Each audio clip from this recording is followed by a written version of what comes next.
মৰমৰ ছাত্ৰ-ছাত্ৰীসকল আজি আলোচনা কৰিম ক্লাছ 7 ৰ অনুশীলনী 5 ৰ এৰ 4 নম্বৰ প্ৰশ্নৰ পৰা। ইয়াৰ আগৰ ভিডিঅ'ত 1 2 3 আলোচনা কৰিছো।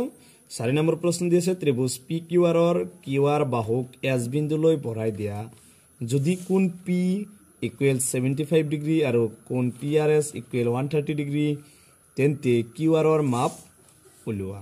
আমাক দুটা কোণৰ মাপ দি আছে আৰু PRS ৰ মাপটো দি আছে। আমি Q কোণৰ মাপটো ওলাব লাগে। তাৰ আগত কৈছে PQR যেটো ত্ৰিভুজ হ'ব এই ত্ৰিভুজৰ QR বাহুক S বিন্দুলৈ বঢ়াই দিব লাগিব। প্ৰথমে এটো এটা ত্ৰিভুজ PQR এই PQR ৰ ত্ৰিভুজৰ QR বাহুক S বিন্দুলৈ বঢ়াই দিছো। ইয়াত আমাক P কোণটো দি আছে কিমান 75 ডিগ্ৰী আৰু PRS এই কোণটো দি আছে 130 ডিগ্ৰী। ইয়াৰ পৰা প্ৰথমে আমি R কোণটো ওলাই লম। তো দি আছে দেখিছো ত্ৰিভুজ PQR ৰ QR বাহুক S বিন্দুলৈ বঢ়াই দিয়া হল। এই QR বাহুক S বিন্দুলৈ বঢ়াই দিয়া হৈছে। ইয়াত P কোণটো দি আছে কিমান 75 ডিগ্ৰী আৰু কোণ PRS = 130 ডিগ্ৰী। ইয়াৰ পৰা R কোণটো প্ৰথমে ওলাই লম। তেকে R কোণ ইকুৱেল কি হ'ব তো যেটো বহি কোণ আছে গতিকে 180 ডিগ্ৰীৰ পৰা বহি কোণটো বিয়োগ কৰিব লাগিব 130 ডিগ্ৰী। 180 ৰ পৰা 30 মাইনাস কৰিলে কিমান হ'ব 50 ডিগ্ৰী। এটা হৈছে R কোণ। এতিয়া আমি দুটা কোণৰ মাপ পালো P কোণ আৰু R কোণ। এতিয়া আমি Q কোণৰ মাপটো ওলাব পাৰিম। এতেকে বা আমি জানো যে লিখিব পাৰো P কোণ প্লাস Q কোণ প্লাস R কোণ ইকুৱেল আমি জানো যে ত্ৰিভুজৰ তিনিটা কোণৰ যোগফল 180 ডিগ্ৰী। মান কেটা বহাই দিম P কোণটো কিমান দি আছে 75 ডিগ্ৰী প্লাস Q কোণৰ মাপটো দিয়া নাই Q কোণৰ মাপটো ওলাব লাগিব প্লাস R কোণটো আমি কিমান লৈছো 50 ডিগ্ৰী ইকুৱেল 180 ডিগ্ৰী। 75 আৰু 50 টো যোগ কৰিলে কিমান হ'ব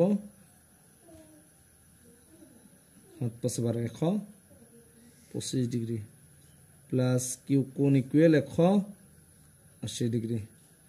এবাৰ Q কোণটো ৰাখিব লাগিব ইফালে আছে কিমান 180 ডিগ্ৰী 125 টো Q লগত কি হৈছে প্লাস সমান চিহ্ন হবৰ লৈ গলে কি হ'ব মাইনাস বা Q কোণ ইকুৱেল 180 ৰ পৰা 125 টো মাইনাস কৰিব লাগিব। 10 ৰ পৰা 5 গলে 5 7 থাকিল 7 ৰ পৰা 2 গলে 5 গতিকে Q কোণটো কিমান হল 55 ডিগ্ৰী। গতিকে আমাক প্ৰশ্নত Q কোণৰ মাপ ওলাব দিছিল গতিকে আমি Q কোণৰ মাপটো কিমান পাইছো 55 ডিগ্ৰী। এটা হৈছে 4 নম্বৰটোৰ आंसर।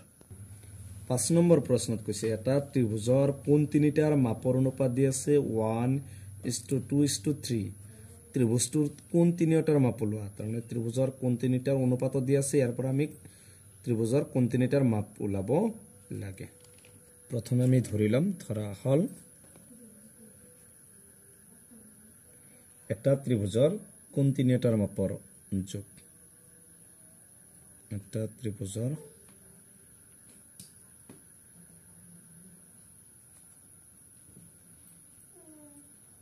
কোণ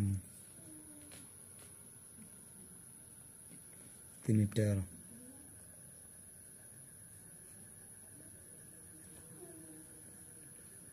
মাপৰ যোগ। প্ৰথমটো দি আছে 1:2:3 গতিকে প্ৰথমটো x তাৰপিছতটো কি হ'ব 2 আছে 2x তাৰপিছতটো 3 আছে 3x। গতিকে প্ৰত্যেকটোৰ লগত আমি কি ধৰিছো x বুলি ধৰি লৈছো।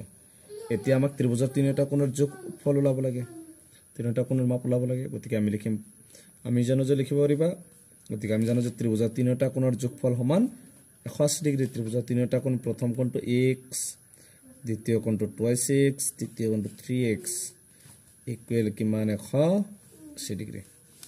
ইয়াত চাবা x কেইটা আছে এটা ইয়াত দুটা ইয়াত তিনিটা টোটাল কেইটা হল 3 3 6 6x ইকুৱেল 180 ডিগ্ৰী। এবাৰ x টো ৰাখিম 6 টো ইয়াত x ৰ লগত পূৰণ আছে সমান চিহ্ন সফল লিখিব পূৰণ থাকিলে কি হৰণ আৰু ইফালে আছে কিমান 180 ডিগ্ৰী। 6 দি 18 কেইবাৰ যায় 3 বাৰ 0 x ইকুৱেল কিমান হল 30 ডিগ্ৰী। এতেকে আমি লিখিব পাৰিম এটা ত্ৰিভুজৰ কোণ তিনিটাৰ মাপৰ যোগ প্ৰথম x মানে কিমান হ'ব 30 ডিগ্ৰী লিখি দাও। তেকে এটা ত্ৰিভুজৰ কোণ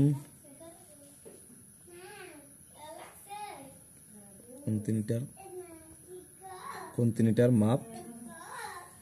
মাপ কিমান হ'ব প্ৰথমটো x আছে x তিনিটাৰ মাপ প্ৰথমটো x মানে 30 ডিগ্ৰী তাৰ পিছটো আছে 2x 2 লগত 32 পূৰণ হ'ব গতি কিমান হ'ব 60 ডিগ্ৰী তাৰ পিছত আছে 3x 3 into x মানে 30 ডিগ্ৰী মানে কিবা 3 3 গুণ 90 ডিগ্ৰী গতিকে এইটো হৈছে 5 নম্বৰটোৰ আনসাৰ প্ৰথমটো হৈছে 30 ডিগ্ৰী দ্বিতীয়টো 60 ডিগ্ৰী আৰু তৃতীয় কোণটো কিমান হৈছে 90 ডিগ্ৰী গতিকে তিনিটা কোণৰ যোগফল আমি কিমান হ'ব লাগে 180 ডিগ্ৰী 30 আৰু 90 60 কিমান হ'ব 90 আৰু 90 গতিকে মানে 180 ডিগ্ৰী আমি জানো যে ত্ৰিভুজৰ তিনিটা কোণৰ যোগফল 180 ডিগ্ৰী তো এইটো হৈছে 5 নম্বৰটোৰ আনসাৰ গতিকে 4 আৰু 5 নম্বৰটো আলোচনা কৰিছো ইয়াৰ পিছত 6 7 8 9 বাকি এটা আলোচনা কৰিম গতিকে আজিৰ ভিডিওটো এইখিনিয়ে তোমালোকে ভিডিওটো লাইক কৰিবা চেনেলটো সাবস্ক্ৰাইব কৰিবা থ্যাংক